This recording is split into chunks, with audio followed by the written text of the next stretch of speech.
नमस्कार, आप देख रहे हैं धा न्यूज और मैं हूं अभिषेक मिश्रा। देखिए, कल लोकसभा चुनाव के आखिरी चरण की वोटिंग है। बिहार में भी 8 लोकसभा सीटों पर वोटिंग हो गई है। लेकिन ये लोकसभा चुनाव खेल का भी चुनाव रहा है। बड़े नायाब खेल भी हुए हैं इस लोकसभा चुनाव में। अब 4 जून को जब नतीजे आएंगे तो पता चलेगा कि किसका खेल कितना प्रभावी रहा है, किस खेल ने किसको फायदा पहुंचाया, किसको नुकसान पहुंचाया इस लोकसभा के चुनाव में। लेकिन क्या पशुपति पारस, जो चिराग पासवान के चाचा हैं, उन्होंने भी चिराग पासवान के साथ खेल किया है। उनकी पार्टी के दफ्तर के बाहर हैं, हम रालोसपा दफ्तर के बाहर हैं, और सवाल यही है कि क्या पशुपति पारस का भी खेल रहा है चिराग पासवान के साथ। देखिए, खेल रहा है कि नहीं रहा है ये तो आगे पता चलेगा। लेकिन सवाल यह भी है कि चिराग पासवान कितने वोटों के अंतर से हाजीपुर जीतते या हारते हैं। मैं ये नहीं कह रहा हूं कि चिराग पासवान हाजीपुर की लोकसभा सीट हार ही रहे हैं। ऐसी जल्दबाजी में हम नहीं हैं, क्योंकि अब तो बस 3-4 दिन बचे हैं। जब चुनाव के रिजल्ट आ जाएंगे 4 दिनों में, तो फिर ये जल्दबाजी क्यों हम ये कहें कि चिराग पासवान हार जाएंगे। इतना हम जरूर कह रहे हैं कि वहाँ लड़ाई बहुत कांटे की है और बहुत कड़ा मुकाबला है। हाजीपुर से जो उम्मीदवार हैं शिवचंद्र राम, एक तो उन्होंने कड़ी टक्कर दी है।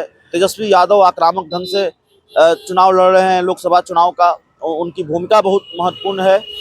और चिराग की ही पार्टी के कुछ नेताओं ने जिस तरीके से उनके खिलाफ मोर्चा खोला है, उनके खिलाफ अभियान चलाया है, वो मुश्किल रही है। चाहे वो रेणु कुशवाहा हो, अजय कुशवाहा हो, या फिर इंजीनियर रविंद्र सिंह हो।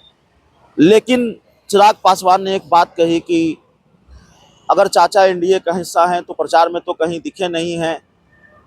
सवाल यह भी है कि चिराग पासवान की जीत हार का सवाल नहीं है। हो सकता है चिराग पासवान ये चुनाव जीत जाए, जैसे कि उनकी पार्टी को उम्मीद है, जैसे कि कही जा रही है बात।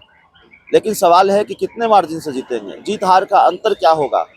क्या वही नंबर चिराग पासवान का होगा जो नंबर पशुपति पारस का 2019 में था। क्या उतने ही अंतर से चिराग पासवान ने चुनाव जीतेंगे जितने अंतर से पशुपति पारस ने 2019 का लोकसभा चुनाव जीता था, ये सवाल है।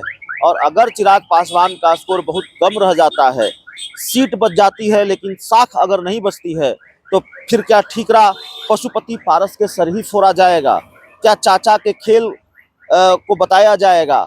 क्या ये ठीकरा पशुपति पारस के सर फोड़ा जाएगा कि चाचा ने खेल किया, चाचा ने नुकसान पहुंचाने की कोशिश की? उन्होंने नुकसान पहुंचाने की कोशिश नहीं की होती तो स्थिति और कुछ होती, परिणाम कुछ और होता। क्या ये सारी चीजें आने वाले दिनों में देखने को मिल सकती हैं? क्या ये सारी चीजें सामने आ सकती हैं? ये बड़ा सवाल है। लोकसभा चुनाव 2024 अब तकरीबन समाप्त होने को है। परिणाम 4 जून को आने वाला है। 1 जून को कल आखिरी चरण की वोटिंग है। लेकिन तब भी जब पशुपति पारस को एक भी सीट नहीं मिली है, पशुपति पारस की इस चुनाव में कोई बहुत भूमिका नहीं रही है, तब भी पशुपति पारस पर निगाह होगी, चाचा पर निगाह होगी, भतीजे चिराग पर निगाह होगी। और क्या लोकसभा चुनाव के बाद चाचा भतीजा एक बार फिर भिड़ते दिखाई देंगे, यह भी सवाल है। चिराग पासवान को अगर खासकर हाजीपुर में नुकसान हुआ थोड़ा या ज़्यादा, तो क्या वो चाचा पशुपति पारस के साथ सर पर ठीकरा फोड़ेंगे? क्योंकि उन्होंने संकेत पहले ही दे दिए हैं यह कहकर कि चाचा अगर एनडीए का हिस्सा हैं तो वो कभी दिखे नहीं है चुनाव प्रचार में। ये बात चिराग पासवान ने कही है। तो जाहिर है बड़ा सवाल है कि क्या पशुपति पारस के सर ठीकरा फोड़ेंगे चिराग पासवान? हाजीपुर में हुए नुकसान का, वैशाली में हुए नुकसान का देखना पड़ेगा। 4 जून के बाद बिहार की राजनीति में बहुत से खेल होने बाकी हैं। 4 जून के बाद बिहार में बहुत कुछ होना बाकी है। इस पूरी रिपोर्ट में इतना ही। बहुत बहुत धन्यवाद।